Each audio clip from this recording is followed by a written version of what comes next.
मौलिमणिप्रभाणा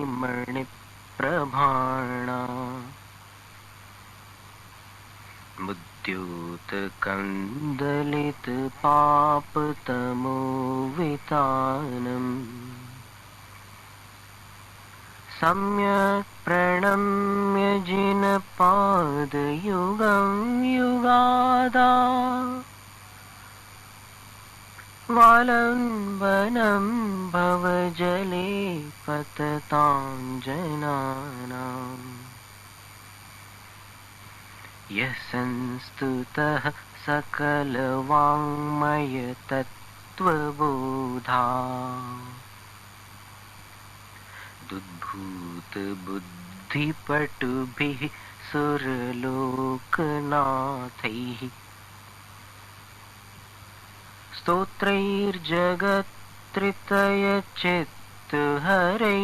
स्तोत्रैर्जगत्त्रितयचित्तहरैरुदारैः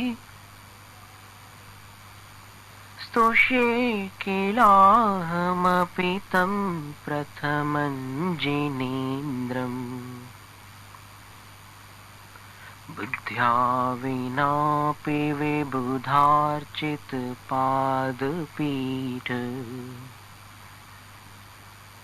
स्तोतुं समुद्यतमतिर्विगतत्रपोऽहम् बालं विहाय जलसंस्थितमिन्दुबिम्ब मन्यः कैच्छति जनः सहसा ग्रहीतुम् वक्तुं गुणान् गुणसमुद्रशशाङ्ककान्तान् कस्ते क्षमः सुरगुरुप्रतिमोऽपि बुद्ध्या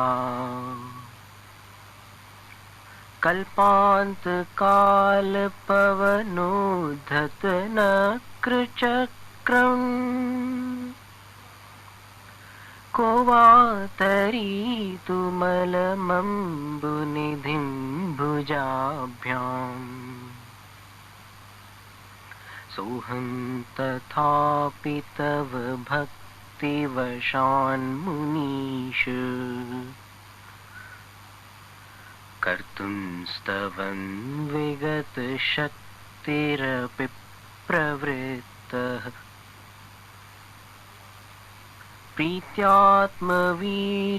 प्रीत्यात्मवीर्यमविचार्य मृगेन्द्रम् नाभ्येति किं निजशिशोः परिपालनार्थम्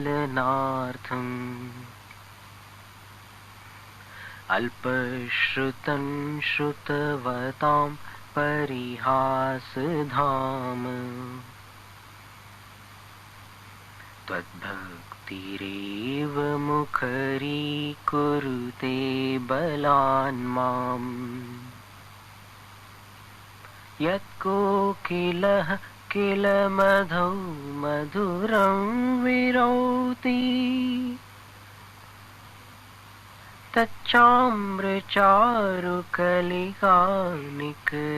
तच्चाम्रचारुकलिकानिकरैकहेतु त्वत्संस्तवेन भवसन्ततिसन्निबद्धम् पापं क्षणात् क्षयमुपैति शरीरभाजाम्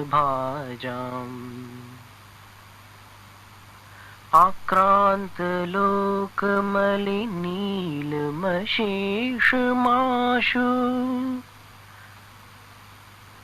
सूर्यांशुभिन्नमिव शार्वरमन्धकारम्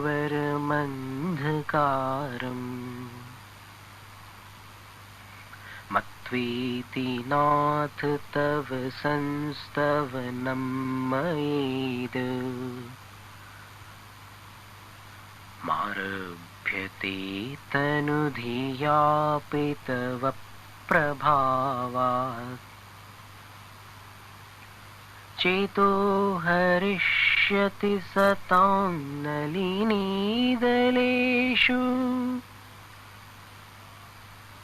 मुक्ता फलद्युतिमुपैति ननूदबिन्दुः आस्तान्तवस्तव नमस्तसमस्तदोषम् तत्सङ्कथापि जगतां दुरितानि हन्ति दूरे सहस्रकिरणः कुरुते प्रभैव पद्माकरेषु जलजानि विकासभाञ्जी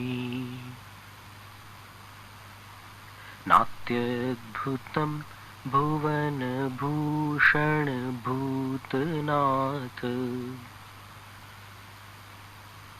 भूतैर्गुणैर्भुवि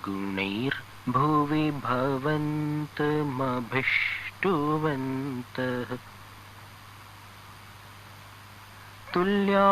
भवन्ति भवतो ननु तेन किं वा भूत्याश्रितं य इह नात्मसमं करोति दृष्ट्वा भवन्तमनिमेषविलोकनीयम् नान्यत्र तोषमुपयाति जनस्य चक्षुः पीत्वा पयः शशिकरद्युतिदुग्धसिन्धोः क्षारं जलं जलनिधेरसितुं क एच्छेत् यैषान्तरागरुचिभिः परमाणुभिस्त्वम्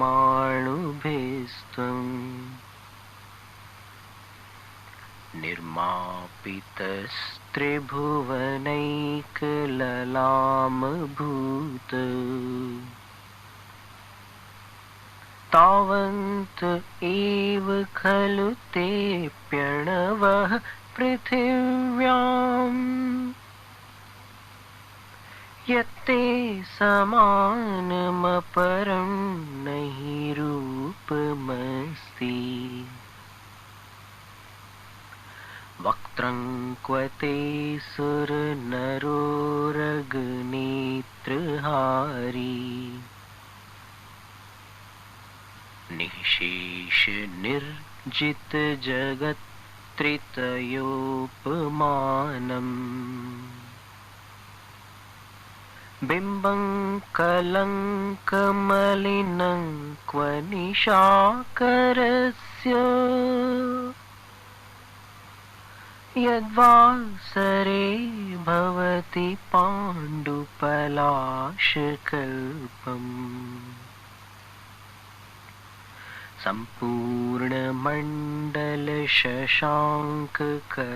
सम्पूर्णमण्डलशशाङ्ककलाकलाप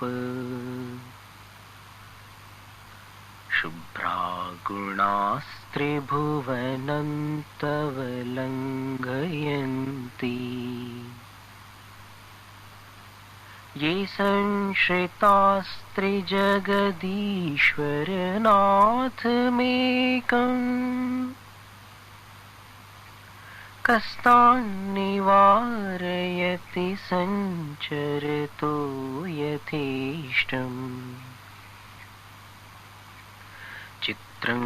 किमत्र यदि ते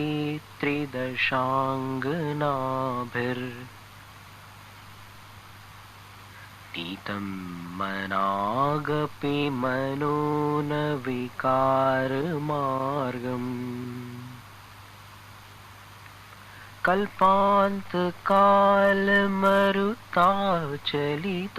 कल्पान्तकालमरुताचलिताचलेन किं मन्दराद्रिशिखरं चलितं कदाचित् निर्धूमवर्तिरपवर्तितमसि जिततैलपूरः कृत्स्नं जगत्त्रयमिदं प्रकटीकरोषि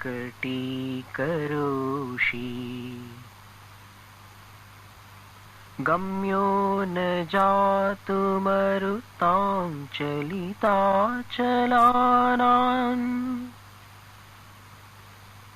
दीपोऽपरस्त्वमसि नाथ जगत्प्रकाशः नास्तं कदाचिदुपयासि न राहुगम्यः स्पष्टीकरोषि सहसायुगपज्जगन्ति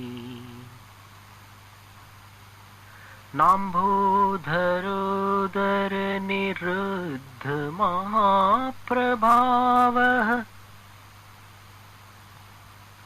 सूर्यातिशायि महिमासि मुनीन्द्रलोके नित्योदयं दलितमोहमहान्धकारम् गम्यं न राहुवदनस्य न वारिदानाम्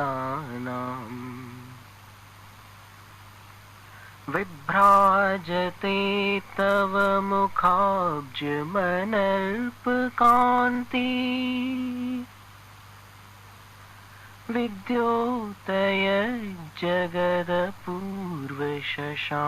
विद्योतयज्जगदपूर्वशशाङ्कबिम्बम्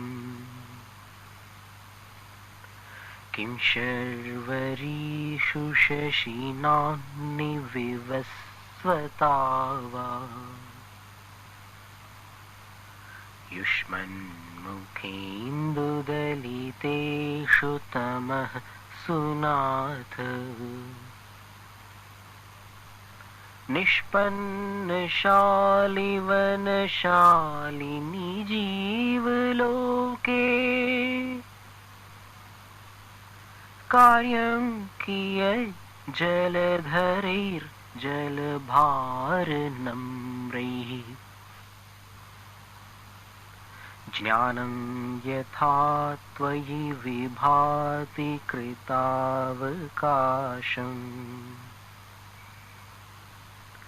नैवं तथा हरिहरादिषु नायकेषु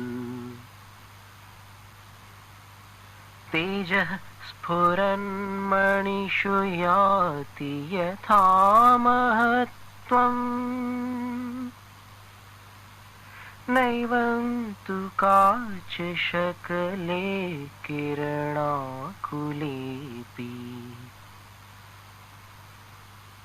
मन्येवरं हरिहरादय एव दृष्टा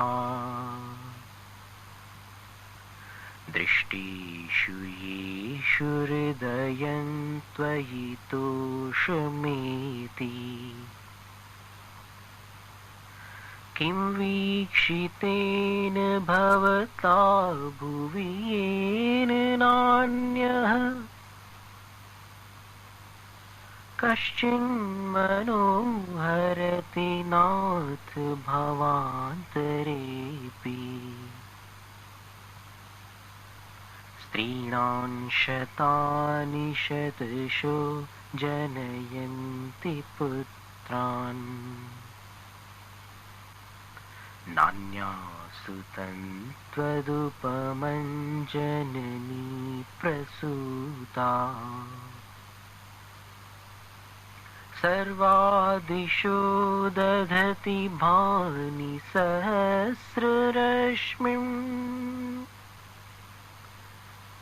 प्राच्येव दिग्जनयति स्फुरदंशुजालम्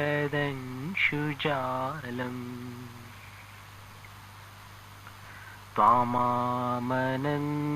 मुनयः परमं पुमांसु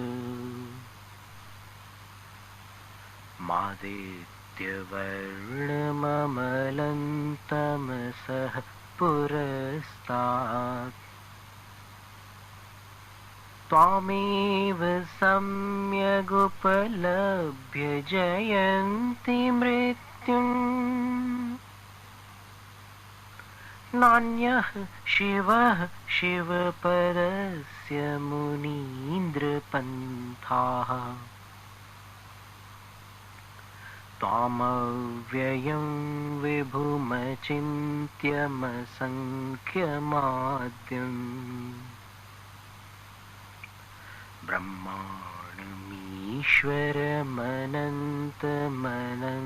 ब्रह्माणमीश्वरमनन्तमनङ्गकेतुम् योगीश्वरं विदितयोगमनेकमेकम् ज्ञानस्वरूपममलं प्रवदन्ति सन्तः बुद्धस्त्वमेव विबुधार्चितबुद्धिबोधात् तं शङ्करोऽसि भुवनत्रयशङ्करत्वात् धातासि धीर्शिवमार्गविधेर्विधानात् व्यक्तं त्वमेव भगवन् पुरुषोत्तमोऽसि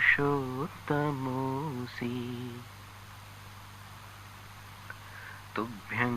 नमस्त्रिभुवनार्तिहराय नाथ तुभ्यं नमः क्षितितलामलभूषणाय तुभ्यं नमस्त्रिजगतः परमेश्वराय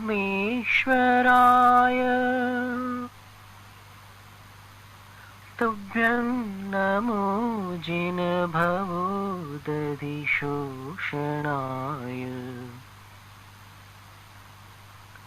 को विस्मयोऽत्र यदि नाम गुणैरशेषैः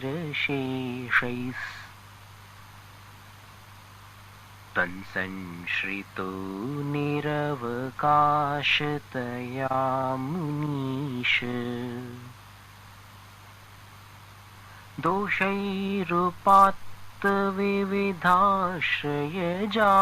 दोषैरुपात्तविविधाश्रयजातगर्वैः स्वप्नान्तरेऽपि न कदाचिदपीक्षितोऽसि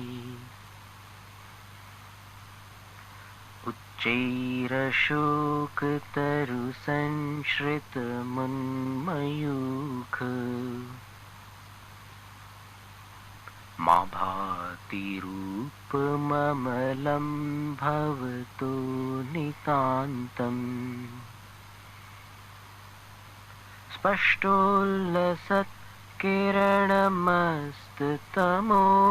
स्पष्टोल्लसत्किरणमस्ततमोवितानम्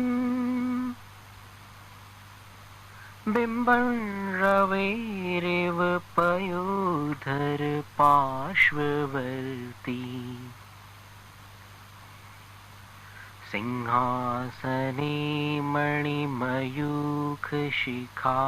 विचित्रे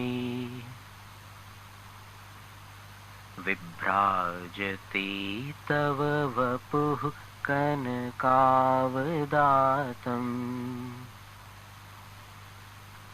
बिम्बं विलसदंशुलतावितानम् तुङ्गोदयाद्रिशिरसीव सहस्ररश्मिः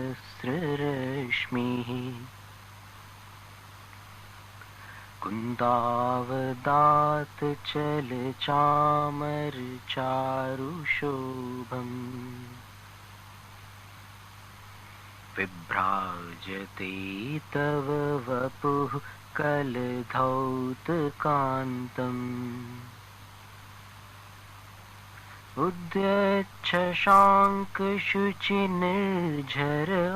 उद्यच्छशाङ्कशुचिनिर्झरवारिधार मुच्चैस्तटन् सुरगिरेरिव शातकौम्भम् छत्रत्रयं तव विभाति शशाङ्ककान्त मुच्चैः स्थितं स्थगितभानुकरप्रतापम् मुक्ताफलप्रकरजालविवृद्धशोभम् प्रख्यापयत्रिजगतः परमेश्वरत्वम्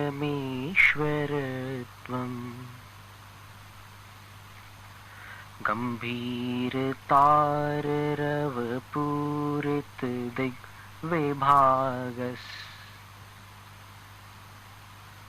त्रैलोक्यलोकशुभसङ्गमभूतिदक्षः सद्धर्मराज जय घोषणघोषकः सन् खेदुन्दुभिर्ध्वनति ते यशसः प्रवादी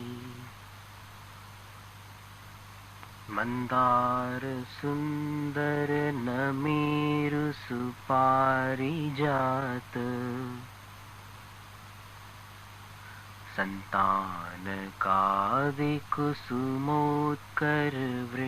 सन्तानकादिकुसुमोत्करवृष्टिरुद्घा गन्धोदबिन्दुशुभमन्दमरुत्प्रपाता दिव्या दिवः पतति ते वचसां ततिर्वा शुम्भत्प्रभावलय भूरि विभाविभूस्ते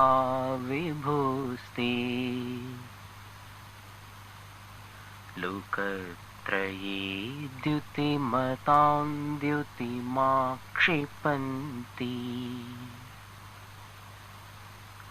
प्रोद्यद्दिवाकरनिरन्तरभूरिसङ्ख्या दीप्त्या जयत्यपि निशामपि सोमसौम्याम् स्वर्गापवर्गगममार्गविमार्गणीष्टः सद्धर्मतत्त्वकथनैकपटुस्त्रिलोक्याः दिव्यध्वनिर्भवति ते विशदार्थ सर्व भाषा स्वभाव परिणाम गुणैः प्रयोज्यः उन्निद्रहेम नव पंकज पुंज कांति पर्युल्लसन्नख मयूख शिखाभिरामौ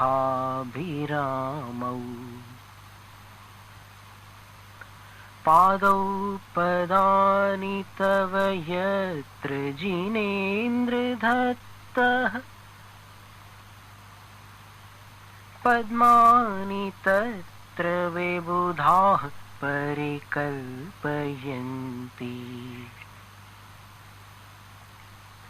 इत्थं यथा तव विभूतिरभुजिनेन्द्र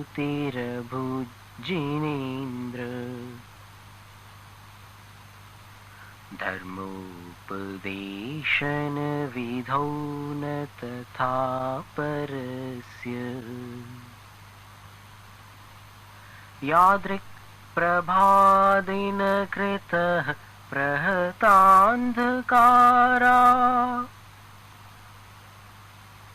तादृक् कुतो ग्रहगणस्य विकाशिनोऽपि स्यूतन्मदाविलविलोलकपोलमूल मत्तभ्रमद्भ्रमरनादविवृद्धकोपम्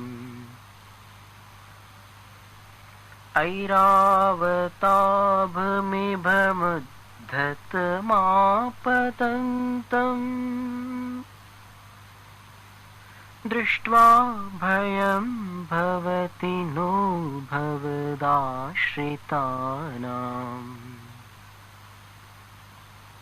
भिन्नेभकुम्भगलदुज्ज्वलशोणिताक्त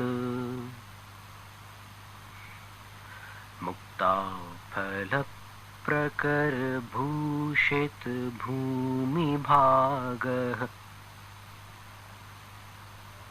बद्धक्रमः क्रमगतं हरिणाधिपोऽपि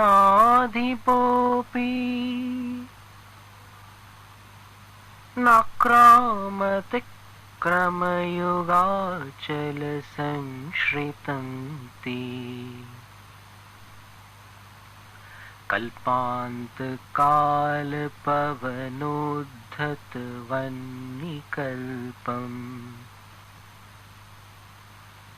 दावानलञ्ज्वलितमुज्ज्वलमुत्स्फुलिङ्गम्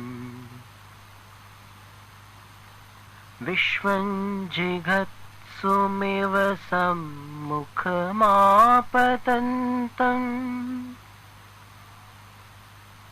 त्वन्नाम कीर्तनजलं शमयत्यशेषम् रक्ते क्षणं समदकोकिलकण्ठनीलम् क्रोधोद्धतं फणिनमुत्फणमापतन्तम्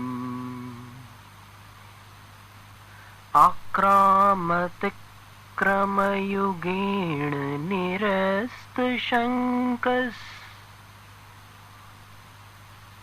तन्नाम नागदमनीहृदयस्य पुंसः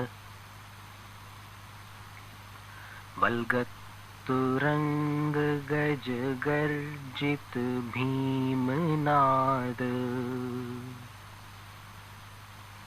माजौ बलं बलवतामरिभूपतीनाम् उद्यद्दिवाकरमयूखशिखापविद्धम् त्वत्कीर्तनात्तम इवाशुभिदामुपैति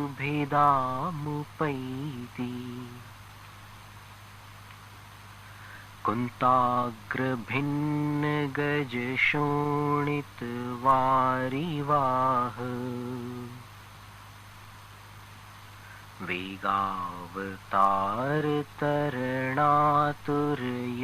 वेगावतारतरणातुरयोधभीमे युद्धे जयं विजितदुर्जयजेयपक्षास् त्वत्पादपङ्कजवनाश्रयिणो लभन्ते अम्भोनिधौ क्षुभितभीषणनक्रचक्र पाठीनपीठभयदोल्बणवाडवाग्नौ रङ्गतरङ्गशिखरस्थितयानपात्रास् त्रासं विहाय भवतः स्मरणाद्व्रजन्ति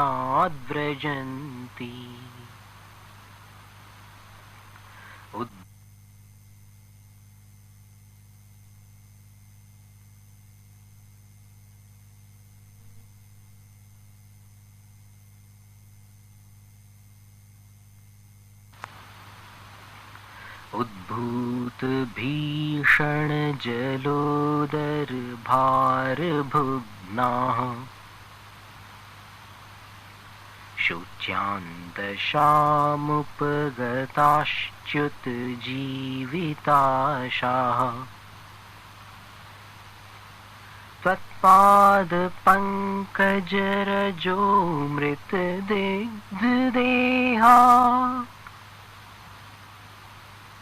मर्त्या भवन्ति मकरध्वजतुल्यरूपाः आपादकण्ठमुरुशृङ्खलवेष्टिताङ्गा गाढं बृहन्निगडकोटिनिघृष्टजङ्घाः त्वन्नाम मन्त्रमनिशं मनुजाः स्मरन्तः सद्यः स्वयं विगतबन्धभया भवन्ति मत्तद्विपेन्द्रमृगराजदवानलाही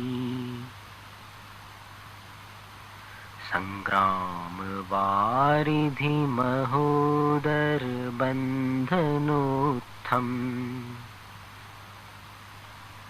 तस्याशुनाशमुपयाति भयं वियेव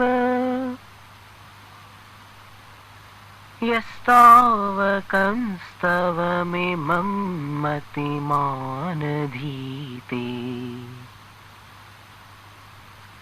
स्तोत्रस्रजन्तव जिनेन्द्रगुणैर्निबद्धाम् भक्त्या मया विविधवर्णविचित्रपुष्पाम् धत्ते जनो य इह कण्ठगतामजस्रन् तं मानतुङ्गमवशासमुपैति लक्ष्मीः।